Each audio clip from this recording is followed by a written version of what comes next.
Assalamualaikum warahmatullahi wabarakatuh. Selamat siang, sahabat Museum Islam Samudra Pasai. Kita berjumpa di podcast Museum Islam Samudra Pasai. Saya Nurliana, sering disapa Bunda Ana, saat ini dipercayakan sebagai pimpinan Museum Islam Samudra Pasai. Tema pembicaraan kita hari ini adalah museum dan milenial. Di sini sudah hadir para milenial museum. Mungkin akan saya perkenalkan satu persatu. Yang pertama dari ujung ya. Yang pertama ada Fauzan Adzima. Kemudian ada Intan Safrida. Selanjutnya ada Novi Aditya, Nani Sudarti, dan Laras Mufasya. Assalamualaikum warahmatullahi wabarakatuh. Waalaikumsalam warahmatullahi wabarakatuh. Ini apa kabarnya ini semuanya? Alhamdulillah baik Bunda. Ya, hari ini kita bicara santai saja. Kita bicara seputar tema tadi adalah museum dan milenial. Ini yang nggak milenial kayaknya Bunda ya. Semua ini milenial. Ini duta museum yang hadir di sini adalah duta-duta yang terpilih pada seleksi audisi Duta Museum Kabupaten Aceh Utara tahun 2019. Jadi luar biasa. Terpilih tentunya terbaik, ya kan? Kali ini Bunda mau ngobrol-ngobrol nih. Berhubung Bunda ini tidak milenial lagi, kayaknya Bunda perlu tahu tentang milenial ini seperti apa terhadap museum dan kebudayaan kita. Untuk yang pertama, Bunda ingin tanya, ya. Ini tema kita kan museum dan milenial. Apa sih hubungan museum dengan milenial? Mungkin silakan dijawab. Oke, terima kasih Bunda pertanyaannya. Jadi izinkan Novi untuk menjawab yang pertama kalinya. Jadi pendapat Novi tentang apa sih hubungan museum dan milenial. Nah, sebelum kita berbicara lebih jauh, dikarenakan sekarang kita sedang berada di era milenial, di mana dunia ini semakin canggih, baik itu teknologinya ataupun sistem pencarian informasinya. Jadi, apa hubungannya dengan milenial? Dikarenakan sekarang sistem pencarian informasi itu sudah semakin mudah sekali diakses, baik itu melalui media sosial ataupun media cetak. Nah, kita sebagai milenial jangan langsung puas dan jangan langsung meninggalkan tempat untuk mencari informasi itu sendiri. Apakah sudah maksimal informasi yang kita dapatkan dari media sosial sendiri? Apakah sudah maksimal tanpa berkunjung langsung ke tempat adanya informasi tersebut? Nah, salah satu tempatnya itu adalah museum. Disitulah tempat sejarah dan juga peninggalan-peninggalan masa lalu. Jadi kita sebagai milenial tetap menggunakan teknologi yang sudah berkembang sekarang tanpa melupakan tempat informasi itu sendiri. Nah, sekian dari Novi, Bun. Ya, intinya milenial itu berarti korelasinya dengan teknologi. Ya. Teknologi yang sangat up saat ini mungkin media sosial ya. Kemudian bagaimana kita berhadapan dengan media itu, kemudian mempromosikan museum ini yang nantinya juga museum ini wajib dikunjungi. Kata orang tak kenal maka tak sayang. Jadi kita membangun itu dari sisi atau dengan media sosial tadi. Itu benar sekali. Apalagi sekarang pandemi, kita saling tidak berjumpa. Mau tahu seperti apa sih Museum Islam Samudra Pasai? Kita sudah buat virtual. Kali ini kita ayo bincang-bincang kita tentang milenial. Kenapa harus milenial? Kalau menurut Bunda, memang harus milenial yang melanjutkan perjuangan ke depan itu adalah milenial. Orang-orang seperti Bunda sudah tertinggal, tapi tinggal menahan ragam istilahnya. Bagaimana anak muda berkiprah, jangan sampai kiprahnya salah. Jadi itu fungsi dari kaum yang lebih tua dari milenial. Baik, kemudian Bunda juga, ini banyak nih loh pertanyaan Bunda ini. Ya, mungkin silakan dijawab. Pasti ada ya. Kita mau tahu sikap seperti apa sih yang dimiliki oleh milenial ini terhadap keberadaan museum ini, terhadap budaya dan sejarah. Pasti beda-beda itu. Mungkin sikap-sikap seperti apa atau sifat seperti apa yang wajib itu dipertahankan, atau sifat seperti apa yang wajib itu tidak perlu diingat. Mungkin ini siapa yang akan menanggapnya? Rasya, silakan. Baik, Bunda, terima kasih atas pertanyaannya. Menurut Laras, pada masa milenial saat ini ada dua tipe nih, Bunda. Nah, Ya. jadi ada tipe yang peduli dengan sejarah, ada juga yang acuh tak acuh nih dengan sejarah. Kenapa harus berani bilang acuh tak acuh? Karena berdasarkan pengalaman pribadi nih. Mungkin teman-teman ada juga sih yang merasakan kayak kita tuh mengajak teman-teman kita atau orang sekitar kita untuk mengunjungi museum, tapi tanggapan mereka malah kayak, untuk apa sih kita ke museum? Gitu kan? Museum itu kan masa lalu gitu, ngapain kita kunjungi tempat-tempat yang membahas masa lalu gitu. Gak gunanya ya. Iya, gitu. Nah, maka dari itu menurut Laras pemikiran seperti itu harus dibuang jauh-jauh nih. Gak bisa dipakai di pemikiran seperti ini. Karena apa? Karena bangsa yang besar itu adalah tentu saja bangsa yang tetap mengingat akan sejarahnya gitu. Jadi ketika para milenial saat ini mengatakan bahwasanya sejarah itu tidak penting, jadi kemungkinan besar sejarah-sejarah yang ada atau kebudayaan yang ada itu akan diklaim oleh bangsa luar gitu.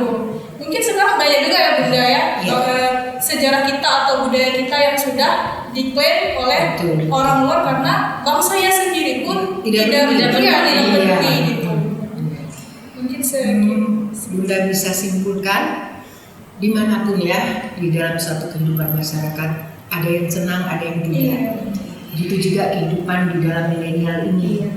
Yang senang itu positif, yang tidak senang mungkin bukan negatif, tetapi belum menuju positif ya. Mungkin perlu ke depan mengingat-ingat kembali apa itu sejarah. Kan? Tapi bagi yang sudah tahu sejarah itu penting, sejarahlah yang membawa kita besar. Bagaimana kerajaan Samudra Pasai dahulu sehingga dihormati masyarakat dunia. Yang hari ini hasil itu kita tuai, sehingga masyarakat dunia masih menganggap Samudra Pasai itu Islamnya deket banget gitu, Islam sekali, kental sekali, ya kan? Jadi untuk yang tipe yang dikatakan tadi acuh tak acuh, kita menurut Bunda ya, apa setuju nggak, kita lupakan saja. Tapi pelan-pelan kita ajak mereka untuk mengerti sejarah, memelihara, melestarikan, mengembangkan supaya sejarah budaya kita yang ada atau di wadah yang lainnya selain museum tetap masih terasa ya. Malah visi kita kan mengembalikan sejarah kejayaan Samudra Pasai ke zaman Asia Tenggara, bahkan bukan hanya di Nusantara. Karena begitu dulu penjelajah yang datang kemari itu bukan orang sembarangan. Nanti mungkin bisa diceritakan oleh salah satu, siapa sih yang pernah datang kemari, ya kan? Oke, kita lanjutlah ini. Ini kan selama ini duta-duta museum ini bertugas di museum. Tentu dalam bertugas itu ada suka dukanya, ada juga hal positif, ada juga sesuatu yang mungkin kalau di luar museum ini tidak ditemui, tapi ditemui di dalam museum ini. Ya, Bunda juga harus introspeksi diri sebagai kepala museum. Apakah ini sudah berjalan normal, atau harus seperti apa, atau apa yang harus kita lakukan lagi supaya museum ini benar-benar dirasakan kehadirannya oleh seluruh lapisan masyarakat. Mungkin siapa yang akan menanggapi pertanyaan Bunda tentang bagaimana sih tugas yang sudah dilakukan di museum ini? Kendalanya apa, positifnya apa, dan hal yang tersembunyinya, nilai apa yang ada selama menjadi ya duta museum di Museum Islam Samudra Pasai. Mungkin kemari ya? Enggak pernah. Mungkin nanya dulu ya. Oh kalau dibilang suka sama dukanya, lebih sering sukanya ya Bunda ya. Alhamdulillah. Dimana kita di sini kan ada program BBM nih, belajar bersama. BBM itu bahan bakar minyak ya. Iya, jadi BBM belajar bersama museum Bunda ya. Jadi kita dari jenjang anak TK, SD, SMP, SMA bahkan universitas kita juga pernah mandu Bunda. Iya. Nah di situ kita mungkin level kesabaran untuk dukanya. Iya, seperti biasa ya. Jadi kalau anak TK tuh suka Hari sana hari sini gitu ya. Cerewet. Iya. Iya, dia ambil pulpen saya gitu. Nah, mungkin kita harus lebih beradaptasi dengan mereka gitu. Ketika anak TK jadi ibu guru TK. Ketika anak SD jadi guru SD. Ketika yang kuliah datang sebaya Jadi dosen. sebaya. Ketika datang peneliti, wah di situ guru kita. Iya. Gitu ya. Jadi yang paling mungkin yang paling luar biasa itu saat kita mandu guru, ingat gak sih pas kita mandu guru, jadi kami agak segan disebut sama guru-gurunya, tapi luar biasa sih tanggapan guru-gurunya kayak gak apa-apa deh, mungkin memang kami lebih tua tapi ilmu sejarahnya lebih ke kalian. Jadi saya ya. Kayak merasa dihargai. berarti upaya kami dalam melestarikan dan juga memberi informasi tentang sejarah itu diterima dengan baik oleh kalian. Dan gak sia-sia ya. Pokoknya diberi tanggapan positif gitu ya. Iya. Berarti banyak sukanya daripada duka. Iya, Iya. Ini benar semua ya. Jangan nanti itu statement Bunda. Jadi Bunda senang sekali. Di kala milenial itu melihat sesuatu itu lihatlah positifnya. Iya. Coba ambil timbangan ketika kita melakukan sesuatu, jangan lihat yang negatifnya, yang tadi kendalanya. Kalau yang lebih kecil itu susah ketika jalan-jalan lari-lari bahkan megang-megang vitrin, tolak-tolak, kita takut jatuh, ya kan? Kita lagi mandu deh, gini-gini di sana udah tolak-tolakan. Ya, tapi itu betul kesabaran, betul. Bunda selalu mendapat informasi bahwa para duta ini orang-orang yang sabar. Alhamdulillah. Orang-orang yang lembut lagi, lebih lembut dari guru TK, ya.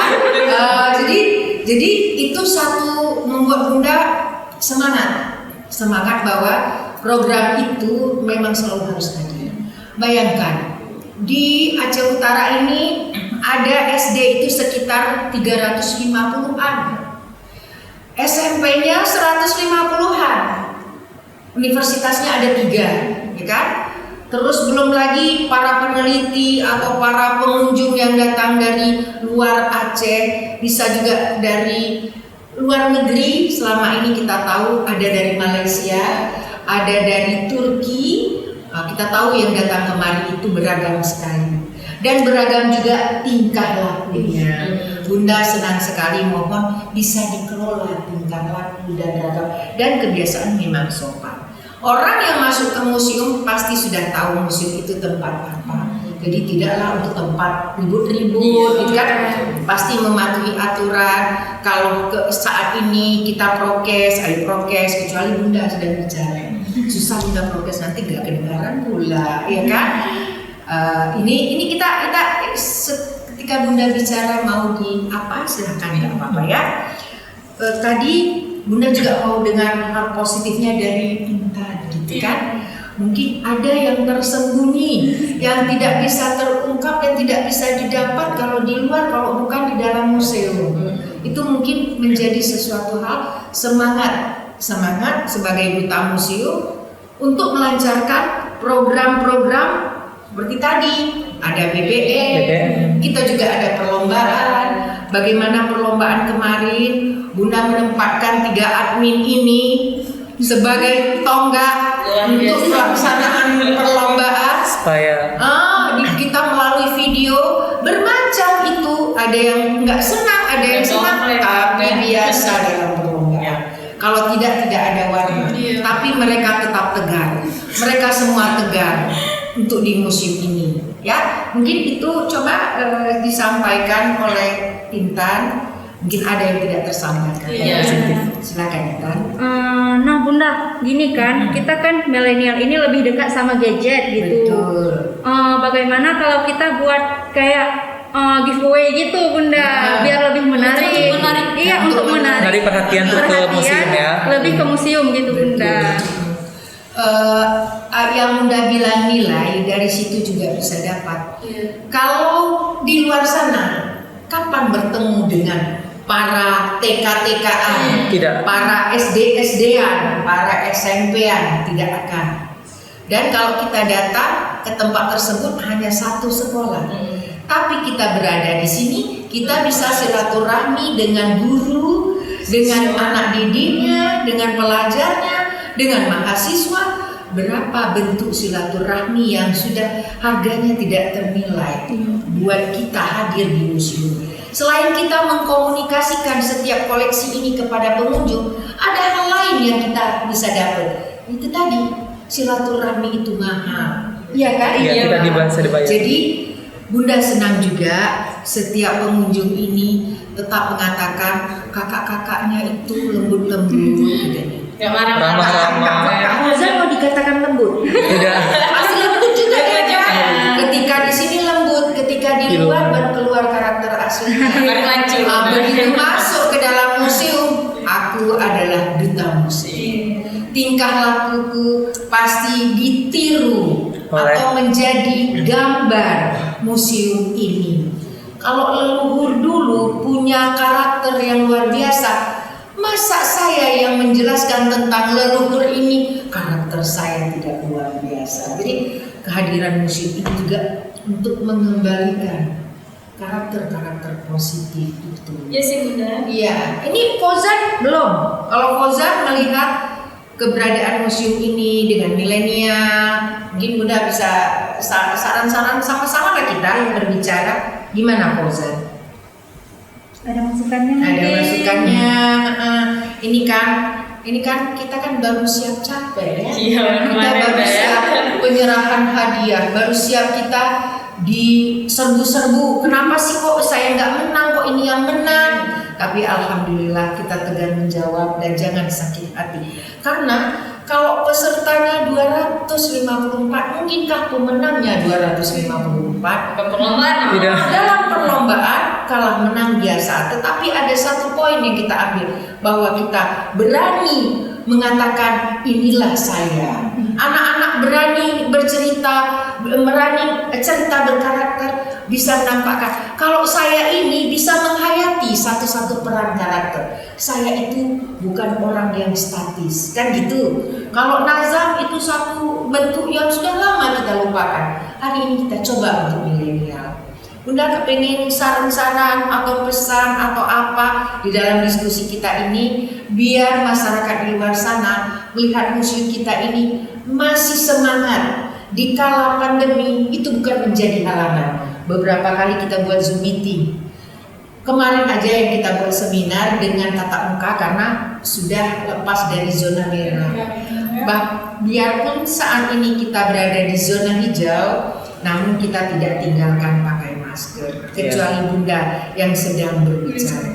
Ya, mungkin siapa yang mau mengisahkan sedikit bagaimana sih yang ada di museum ini, karakter-karakter orang yang kita tampilkan di museum ini. Ini pandai-pandai memadukan ini. Coba Nopi ungkapkan Karakter. kenapa sih jadi kerajaan Samudra Pasai ini kok megah sekali gitu. Oke, berarti banyak sekali pertanyaan dari luar. Apa sih keistimewaan kerajaan Samudra Pasai itu? Nah, ikon apa sih yang bisa kita tampilkan ke orang luar tentang karakter-karakter orang di Samudra Pasai? Nah, Aceh sendiri kan daerah Serambi Mekah, di mana Aceh itu dikenal dengan daerah yang daerahnya itu memegang teguh syariat Islam.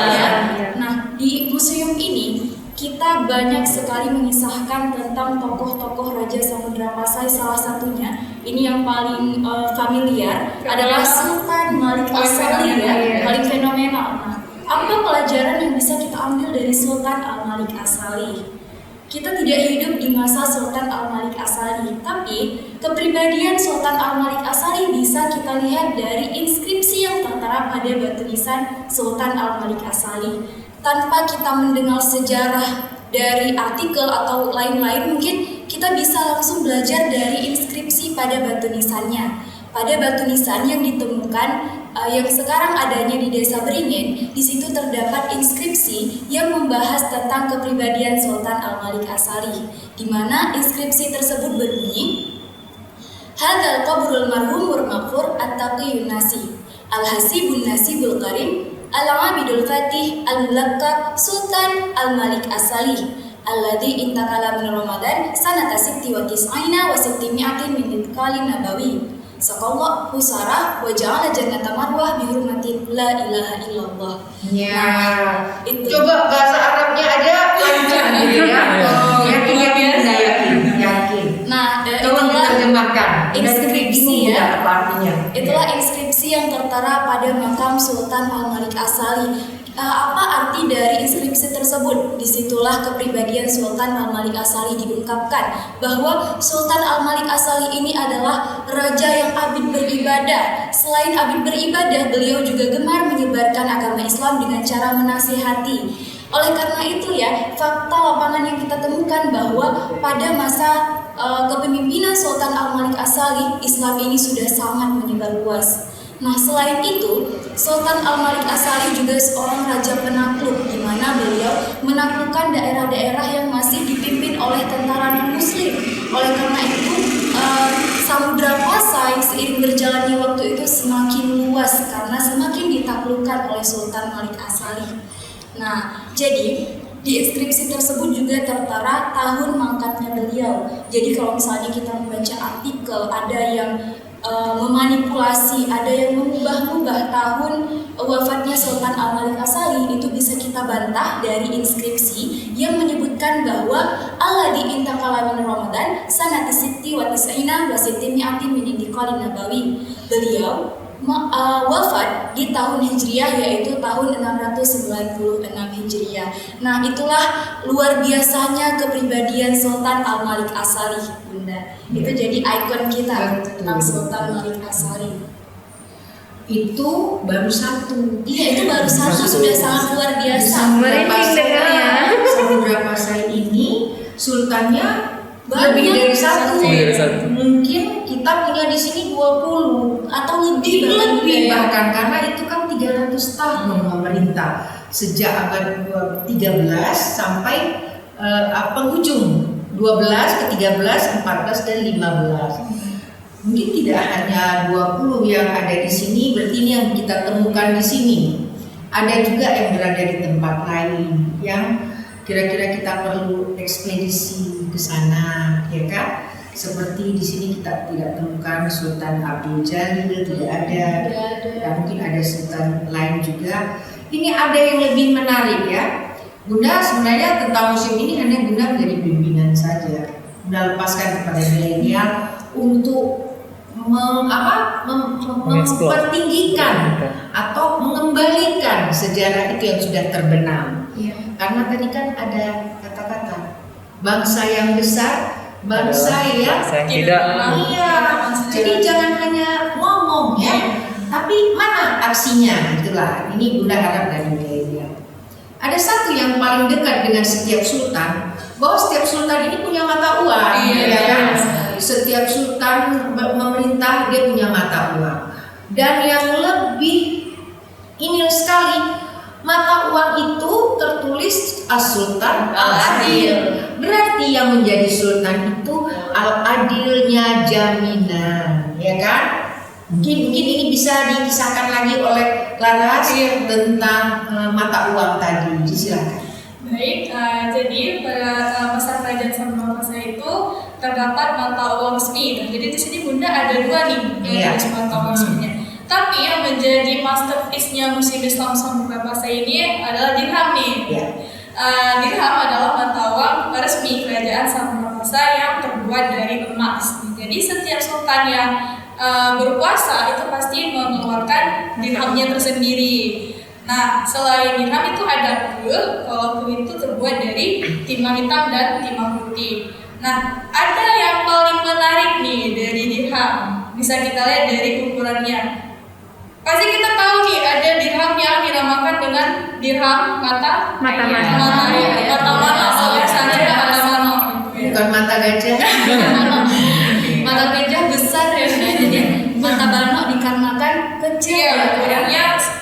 memang kecil, sama kecil seperti mata ayam gitu. Jadi bisa kita bayangkan dulu tidak ada mata uang yang lebih besar seperti mata ayam mungkin. Kayak tambahan. Mungkin betul Bunda ya. Jadi kalau dirham sendiri Samudra Pasai itu punya 3 ukuran dirham nih. Ada yang pertama ukuran besar itu dengan plat bundar berdiameter 13 sampai 14 mm. Nah ada juga yang ukuran sedang atau normal itu berplat bundar 11 sampai 14 mm. Dan yang paling kecil itu seperti yang dikatakan Laras tadi itu dirham mata mano. Nah untuk beratnya untuk dirham mata mano ini 0,6 gram. Perlu kita tahu campuran emas di dalam dirham itu 70% emas murni, 20 sampai 25% perak dan 17 karat tembaga. Luar biasa ya Bunda ya. Nah selain dirham juga punya ke ya Kak ya. Jadi ke itu terbuat dari timah putih dan juga timah hitam. Nah perlu kita tahu 500 ke itu sama dengan 1 dirham begitu Bunda. Luar biasa kali Kak. Berarti mata uang kita sekarang aja masih kertas ya. Iya, ini menunjukkan peradaban kita sebenarnya semakin maju atau mundur gitu. Seperti yang mundur. Gitu ya. Kalau Bunda bilang ya, kalau dulu mata uang emas, kalau sekarang Mata uang kertas. Pakai emas. Pakai emas ya Pak perhiasan. Iya. ya kan?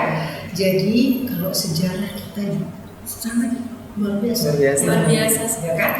Dulu nggak ada pencopet emas karena mata uangnya emas. Udah biasa sama Kalau emas. sekarang orang berjalan pakai emas, Ditarik. Ditarik copet. lirik gitu ya kan? Katanya jadi emas. Itu mungkin sebab dulu perhiasan nggak pakai emas, gitu ya. Jadi gini, kita masing-masing berada di kejayaan-kejayaan ya. Kita tahu kita jaya, kita tahu Samudra Pasai besar bukan karena kitanya, karena leluhur kita ya dilihat oleh para masyarakat dunia, penjelajah yang datang kemari. Yang paling sangat orang mengenalnya ada Ibnu Battuta, kan? Sampai mata uangnya juga tinggal di sini, tuh Muhammad, ya kan? Beliau juga pernah meminta Delhi. Beliau menjadi sahabat terdekat Sultan Malik Assalam. Luar biasa. Beliau menulis di dalam manuskripnya perjalanan beliau, ya, bahwa dikatakan negeri ini sebagai apa? Sebagai Madinah. Madinah Sumatera, ya. Luar biasa untuk merebut kata-kata itu, bukan sekedar disebutkan, karena beliau melihat bagaimana rajanya yang taat, adil, selalu ada kerukunan, kedamaian, apa sumber daya alamnya berlimpah. Itu terjadi di sini. Ketika kita mengamankan kedamaian sesama manusia, Allah akan menurunkan rezeki. Itu menjadi renungan kita. Berdamailah kita biar Allah memberi rezeki yang banyak. Itu Bunda akan masuk kepada di sini. Memang kita tidak punya manuskrip yang rela Battuta, tetapi ada selembar, ada replika selembar yang diambil oleh kurator museum kita. Ada di ruang bibliografi. Mungkin replika itu kalau diungkapkan sekarang itu keberadaan Samudra Pasai di mata mereka. Bukan kita yang menyatakan, tapi mereka yang menyatakan. Kita bisa membaca betapa leluhur kita dahulu, ya kan?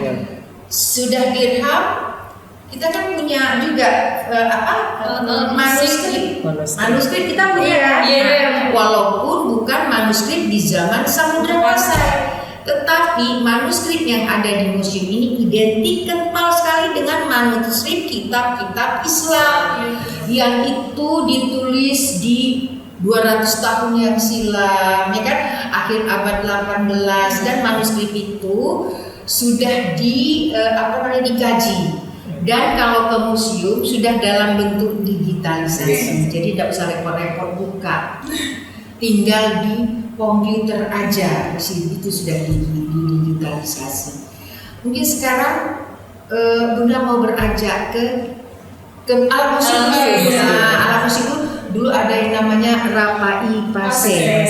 Nggak mungkin Rapai Pasai itu asalnya dari luar Pasai atau Pasai. Orang Aceh menyebutnya Pasir. Pasir. Kalau kita Indonesia Samudra Pasai, orang Aceh dialeknya Pasir. Jadi maka alat musik itu kan dari kehidupan masyarakat ya. Memang dia pertamanya ya didatangkan, kemudian dipopulerkan, kemudian jadi dicintai, akhirnya namanya menjadi dari tempat dia berada, yaitu Samudra Pasai, namanya Rapai Pasai. Mungkin bisa dikisahkan sedikit bagaimana tentang alat-alat musik itu dan bagaimana alat musik itu kok bisa sekarang memang kita hampir-hampir melupakan dengan adanya alat musik modern. Tetapi bagi kita kalau kaum milenial Samudra Pasai, alat musik terindah adalah alat musik tradisional ya. Oke, coba Oke, baik. Jadi saya ingin menjelaskan sedikit tentang Rapai Pasai. Jadi Rapai Pasai itu adalah alat musik yang berasal dari Aceh. Berasal dari Aceh. Dari Samudra Pasai. Aceh Utara. Nah, jadi Rapai Pasai ini sudah ada dari zaman dahulu, Bunda. Nah, jadi Rapai Pasai ini juga sering digunakan untuk acara hiburan, acara adat di Aceh, dan juga masih digunakan sampai saat ini. Acara-acara menyambut tamu, betul. Pementasan. Bunda dengar Rapai itu kalau ditabuh dia tidak sendiri menabuh. Iya, betul. Dia harus paling kurang 30 orang, Bunda. Dia harus ramai. Dan alat musik yang paling besar itu adalah Rapai Pasai. Sampai-sampai tidak sanggup dipegang, tapi dipakaikan digantung. Namanya digantung ya. Mungkin Fauzan ini pemain Rapai. Tahu banget Kalau orang nggak ngerti cara pukul Rapai, bisa nggak makan 7 hari tangannya. Sakit. Ya, Rapai itu Bunda tahu kalau dia lagi festival itu sampai subuh, dari malam sampai subuh dipertaruhkan dua kelompok ya. Jadi gemuruhnya luar biasa. Sebenarnya gemuruh itu adalah semangat. Dahulunya kalau ada bunda juga tanya-tanya kepada ya generasi sebelumnya yang sekarang mungkin sudah tidak ada lagi. Dahulunya Rapai itu digunakan untuk menghalau musuh. Jadi ketika musuh sudah datang, pukullah Rapai itu.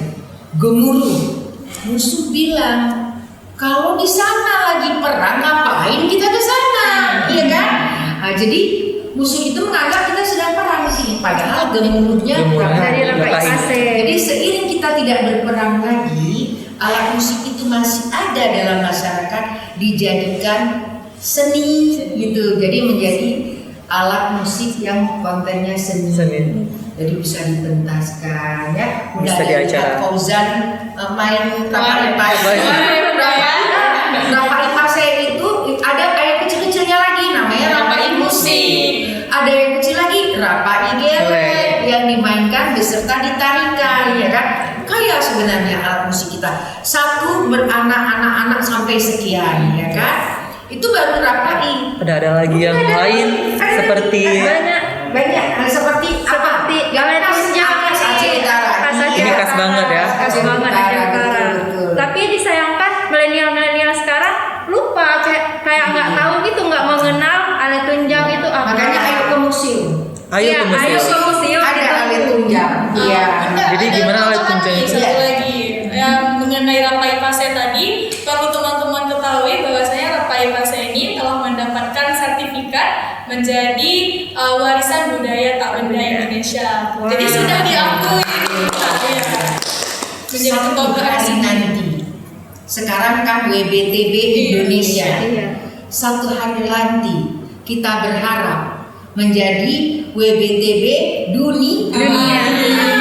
Kita tidak hanya jadi harus selalu hidup dalam masyarakat. Harus selalu orang lain juga tahu tentang alat musik kita. Kita sebagai orang Aceh Utara khususnya jangan hanya tahu, tapi pandai memainkan dan mencintai. Dan tahu kenapa Rapai itu ada lingkar 5, kenapa harus dari kayu tualang, kenapa harus dari kulit demikian. Itu juga ada prosesinya ya, prosesnya yang harus kita ikuti. Kalau kita pasang kulitnya yang begini, bunyinya tidak bagus, ya kan? Itu Bunda taunya dari orang terdahulu, juga nggak bisa main rapat. Sekali Bunda main rapat itu 7 hari nggak makan, gembung ya. Teman-teman sahabat Bunda yang ada di Jakarta pernah mencoba waktu datang kemari, pulang terpaksa tangan itu begini, nggak bisa gerak untuk gerak makan. Kenapa? Kita belum ahli memukul rapat. Bagi orang ahli memukul rapat, dia tidak memakai tapau tangan, tapi dia memakai bagian yang agak keras. Ya, ada cara, ada bunyi yang kritik dan ada bunyi yang. Kemudian Jadi, seperti tadi Alat tunjang.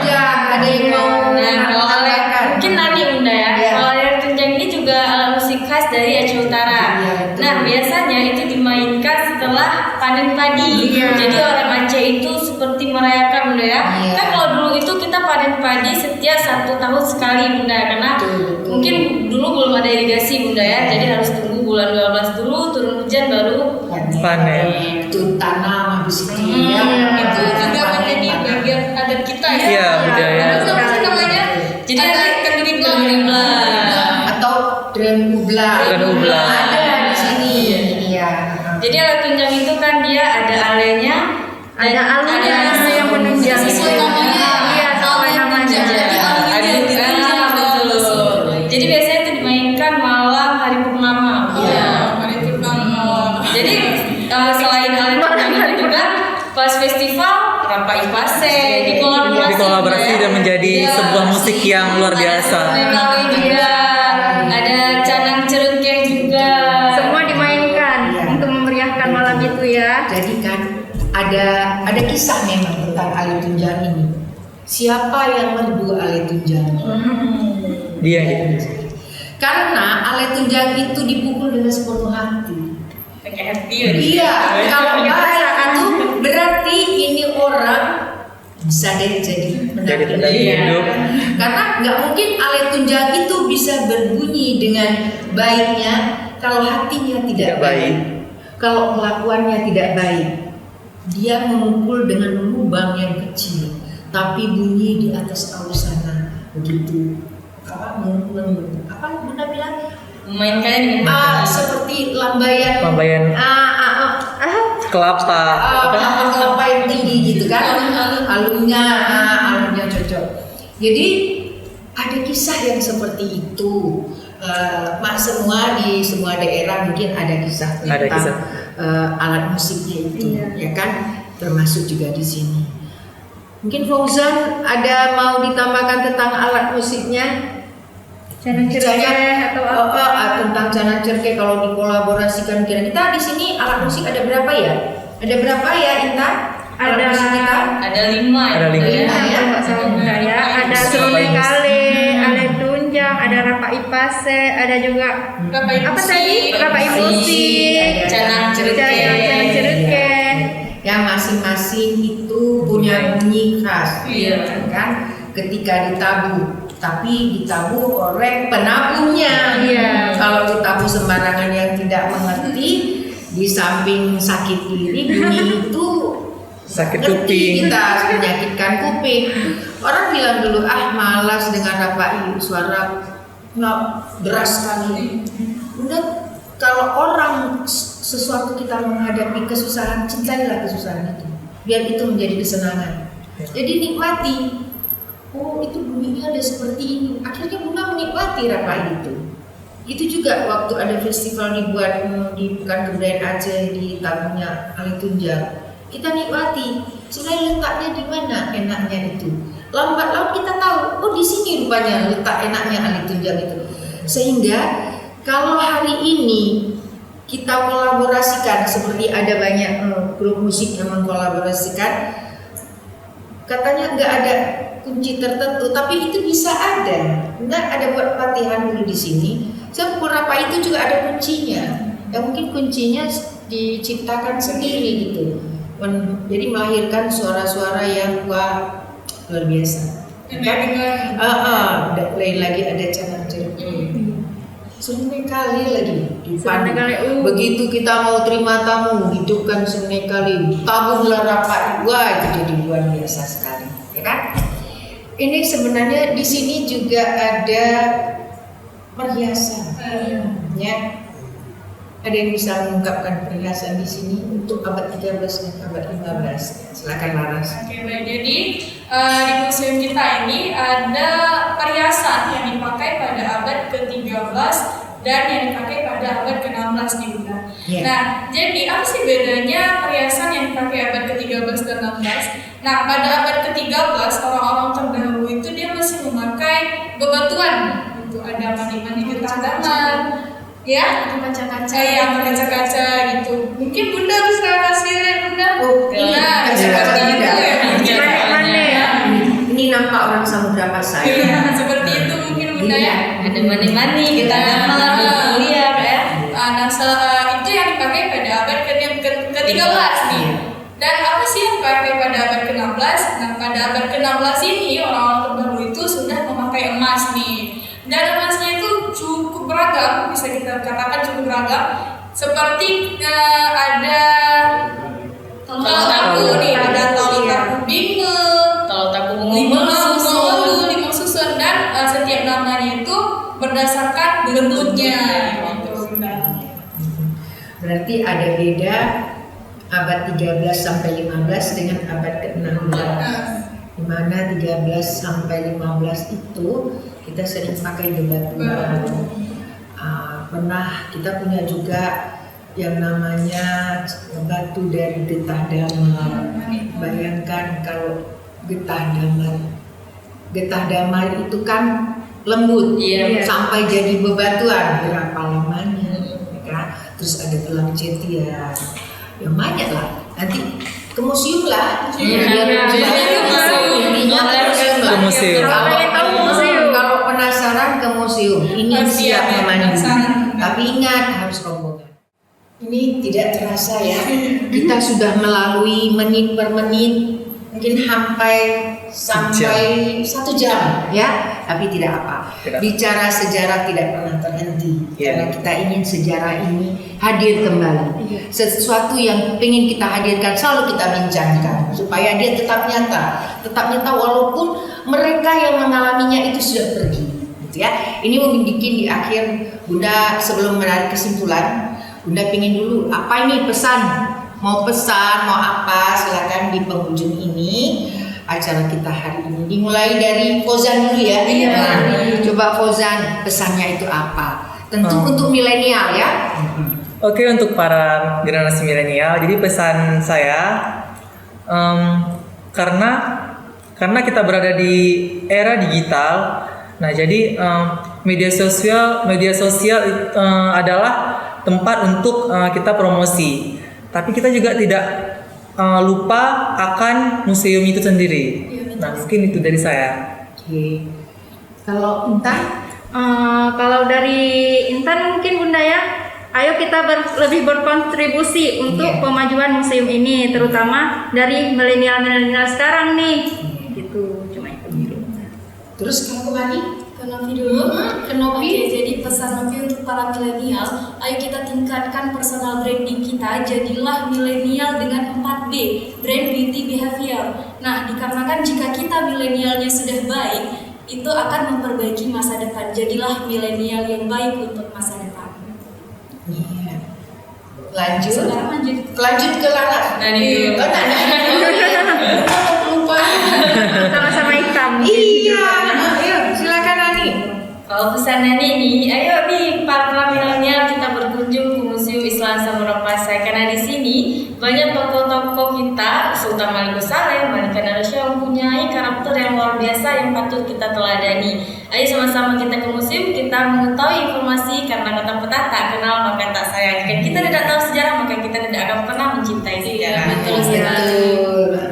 Laras yang terakhir. Pesan dari saya kepada para milenial di masa digital saat ini adalah jangan pernah lupakan sejarah, karena bangsa yang besar itu adalah bangsa yang tidak pernah melupakan sejarah. Ketika kita melupakan sejarah, maka kita akan melupakan jati diri kita. Ya betul. Kalau Bunda sih, kalau milenial sudah seperti ini kan Bunda jadi semangat, Iya. ya kan? Kalau memang kaum yang lebih tua memang sudah tahu pentingnya museum. Di sini adalah wadah mengkomunikasikan masa lampau. Jadi semua bisa kita lihat, bukan hanya kita mendengar. Jadi ada persentase melihat seperti apa, ingatannya mendengar seperti apa, ya. Satu juga menjadi pesan, ya, bahwa yang pantas untuk berdiri di depan sebagai pelestari atau yang akan mengembangkan atau yang akan mencintai itu adalah milenial. Dengan mana? Dengan apa yang ada di museum dan apa yang ada artefak di luar museum menjadi live untuk museum, itu semua diketahui, seakan dimiliki, bukan seakan karena dia berada di tempat lain, tapi itu dia dimiliki untuk menjadi satu identitas, ya. Kalau tadi Sultan Malikus Saleh epitafnya luar biasa, itu identitas, ya kan? Kalau orang melihat orang Samudra Pasai bukan dengan identitas ini, berarti bukan orang Samudra Pasai, ya. Mungkin di penghujung ini juga kayaknya ini ahli pantun. Iya, pantun. Satu di sini. Coba dulu pantunnya. Oke, jadi pantunnya gini bunyinya. Budaya Aceh dilekan megah, dalam sejarah dilesa botut. Truk bagetanyo be sampai bicar, budaya megah dak jet berharum. Artinya adalah jadi sejarah dan budaya kita itu udah bagus Bunda, makna dari pantun ini. Jadi jangan sampai di milenial ini budaya sama yang ada itu rusak gitu Bunda. Jadi budaya dan sejarah kita yang luar biasa, yang kental dengan syariat Islamnya harus bisa kita jaga dalam bagian sampai dengan sekarang. Iya. Kalau Bunda simpulkan, intinya kalau dikatakan museum bukan berarti menolak milenial. Karena di dalamnya adalah artefak lalu. Berarti museum adalah milenial. Milenial adalah museum. Kalau Nani berani berpantun, Bunda juga berani. Ya, pantun ini ya. Oke. Bahasa Aceh ini, bahasa Aceh itu kalau sahabat-sahabat museum yang di luar sana ke Aceh, satu kata aja sudah luar biasa bisa ingat bahasa Aceh. Dan bahasa Aceh tidak pernah susah, ya. AIU ya, itu punya artinya panjang. Pantunnya begini. Ini kalau salah bilang ya. Munyojino jamun kasuum. Suum itu panas ya. Mandum-mandum kahuru hara. Semua udah rempong ya, udah ribut. Ya, terus dikatakan lagi, jakeno tajak museum. Takalan gedung kenebah maja. Maksudnya dengan podcast ini sudah diterangkan secara detail apa sebenarnya yang ada di museum. Tapi belum cukup sebelum datang ke museum. Ayo sama-sama kita katakan salam museum, museum di hatiku, museum Islam Samudra Pasai luar biasa, luar biasa. Oke, dipandu oleh Nene. Tangan kita ini di penghujung. Oke, Laras. Mulai Bunda? Ya. Salam museum, Museum di hatiku. Museum Islam Samudra Pasai Jaya. Oke. Di akhir kata Bunda mohon maaf ketika ada salah silap kata atau gurauan yang menyentuh perasaan. Bunda mohon maaf. Sahabat museum sekalian, kita tunggu podcast selanjutnya.